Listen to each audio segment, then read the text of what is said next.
Une perquisition en pleine nuit. L'opération aurait été illégale si ce n'était l'état d'urgence. Un dispositif proclamé au lendemain des attentats de novembre, puis prolongé une première fois de 3 mois.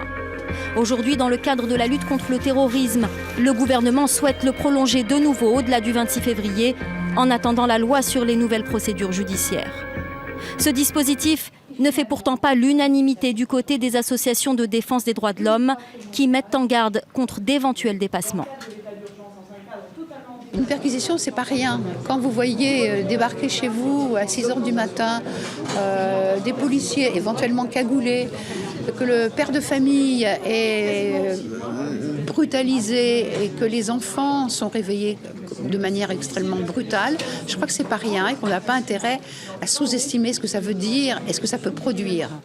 Amnesty International, qui publie ce jeudi un rapport sur l'état d'urgence, dénonce des mesures appliquées de manière discriminatoire. Le rapport intitulé « Ma vie a été bouleversée » est basé sur les témoignages de 60 personnes. Lors d'une perquisition à mon domicile, en date du 20 novembre, à 22h30 dans la nuit, donc je me trouvais dans la salle de bain. J'ai entendu un peloton de surveillance et d'intervention de gendarmerie entrer à mon domicile.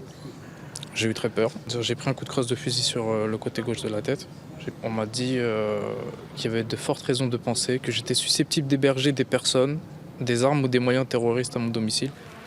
Selon le rapport d'Amnesty, les 3242 perquisitions ont donné lieu à 4 enquêtes préliminaires pour des infractions liées au terrorisme, 21 enquêtes pour le motif d'apologie du terrorisme et 488 enquêtes non liées au terrorisme.